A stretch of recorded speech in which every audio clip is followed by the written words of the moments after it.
Di Thailand, Desember 2025. Panggung olahraga terbesar di Asia Tenggara kembali digelar. SEA Games 2025 membuka kompetisi sepak bolanya, dan di sanalah timnas Indonesia U22 datang sebagai juara bertahan.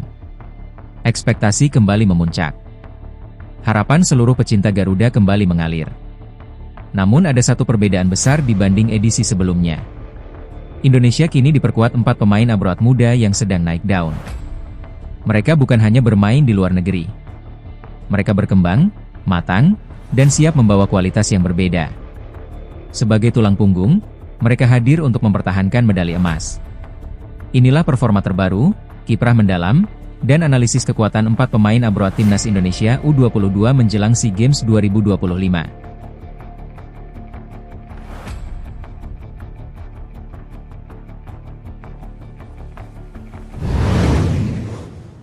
Indonesia tergabung di grup C bersama Myanmar dan Filipina. Di atas kertas, grup ini terlihat bersahabat. Tapi SEA Games tidak pernah mudah. Setiap tim membawa bakat muda terbaik mereka. Di bawah komando Indra Syafri, skuad Indonesia terdiri dari 24 pemain terbaik negeri ini. Nama-nama yang sudah familiar seperti Rafael Struijk, Hoki Caraka, Doni Tripamungkas, Raihan Hanan, Kadek Arel, dan lainnya, siap memberi warna. Dan momen paling dinanti akhirnya tiba. Ketua BTN, Sumarji, memastikan bahwa 4 pemain abroad akan bergabung. Ivar Jenner, Utrecht U21. Marcelino Ferdinand, Astrenchin Oxford United. Mauro Zijostra, FC Volendam. Dion Marks, NEC Nijmegen U21. Mereka bukan hanya tambahan nama. Mereka adalah upgrade, penambah kualitas, dan pemain yang bisa mengubah jalannya pertandingan.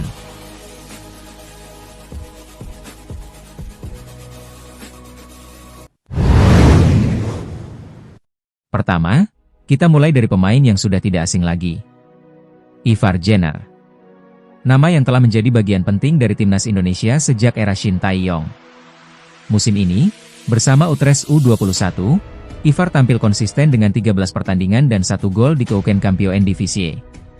Ivar bukan gelandang biasa.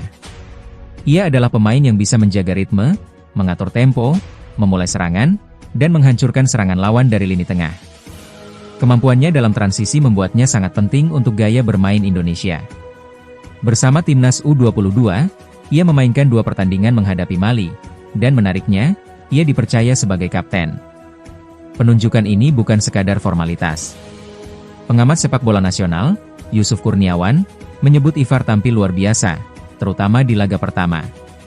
Walau Indonesia kebobolan 3 gol, peran Ivar tidak pernah tenggelam. Ia bermain seperti gelandang modern sejati. Turun menjadi bek tengah, naik sebagai second striker, hingga memimpin aliran bola di lini tengah.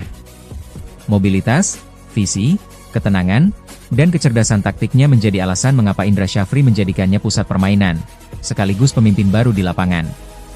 Ivar adalah jantung timnas Indonesia U22. Selanjutnya, kita masuk ke sektor pertahanan. Disinilah muncul nama Dion Marks, bek muda dari NEC Nijmegen U21. Dion mungkin belum debut di kompetisi utama Divisi 2 Belanda musim ini. Namun di tim U21, ia tampil 4 kali dan mencatat 1 gol. Tinggi badan 188 cm, kaki kuat, duel udara kuat, dan kemampuan membaca permainan membuatnya menjadi profil ideal seorang bek tengah modern. Pada uji coba menghadapi Mali, Dion diberi kesempatan tampil penuh.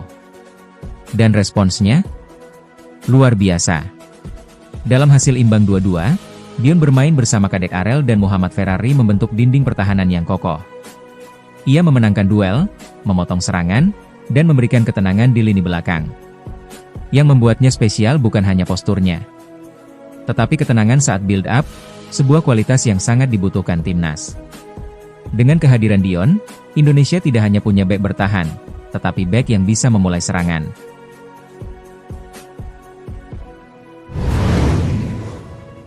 Sang bintang muda, sang pembeda, sang pemecah kebuntuan, Marcelino Ferdinand. Pemain termuda namun paling berpengalaman. Di level timnas senior saja, Marcelino mencatat 37 penampilan, 5 gol, dan 2 assist.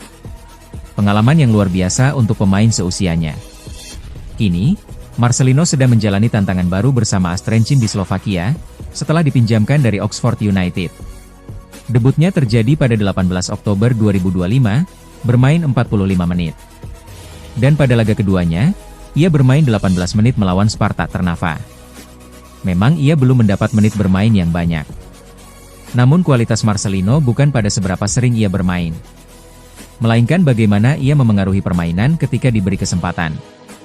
Dribelnya cepat, visinya tajam, keberaniannya menembak dari luar kotak menjadi ancaman nyata. Sebagai pemain nomor 10, Marcelino adalah otak di lini serang. Dan untuk level SEA Games, kualitasnya berada satu tingkat di atas rata-rata pemain lainnya. Tidak ada yang meragukan bahwa Marcelino akan menjadi senjata utama Indonesia. Dari lini depan, muncullah nama baru yang mulai mencuri perhatian. Mauro Zijlstra, striker berpostur 188 cm dari Volendam. Ia melakukan debut di timnas senior saat uji coba melawan Chinese Taipei. Lalu tampil melawan Lebanon dan Irak pada kualifikasi Piala Dunia 2026 di bawah Patrick Kluivert. Sebuah pencapaian besar untuk pemain berusia 21 tahun. Namun titik baliknya terjadi saat membela timnas U22 menghadapi Mali. Di uji coba pertama, Mauro mendapat kritik karena dinilai kurang garang. Tapi striker sejati adalah mereka yang merespons kritik dengan gol. Dan Mauro melakukannya. Dalam laga kedua yang berakhir 2-2, ia mencetak gol debut setelah menerima umpan matang dari Hoki Caraka. Gol itu bukan hanya angka di papan skor. Bagi seorang striker, itu adalah sinyal bahwa dirinya siap. Karakter Mauro sebagai target man modern, kuat, bergerak aktif, dan punya finishing yang matang, membuatnya pilihan utama untuk memimpin lini depan Indonesia.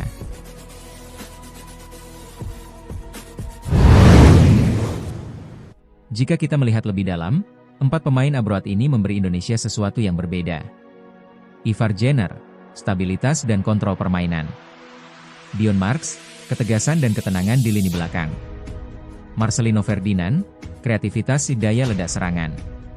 Mauro Zijlstra, ketajaman di depan gawang. Mereka memberikan standar baru bagi timnas Indonesia U22. Standar yang tidak pernah kita miliki di generasi sebelumnya. Dengan kombinasi pemain lokal dan abroad, Indonesia kini memiliki skuad yang matang, seimbang, dan berbahaya. SEA Games 2025 akan menjadi arena pembuktian. Bukan hanya untuk meraih emas, tapi untuk menunjukkan bahwa generasi muda Indonesia kini punya kualitas internasional. 4 pemain abroad ini akan menjadi penopang. Akan menjadi tumpuan. Akan menjadi bagian dari sejarah. Apakah Indonesia mampu mempertahankan medali emas? Kita tunggu di Bangkok. Terima kasih sudah menonton. Jangan lupa like, share, dan subscribe untuk update terbaru seputar timnas Indonesia.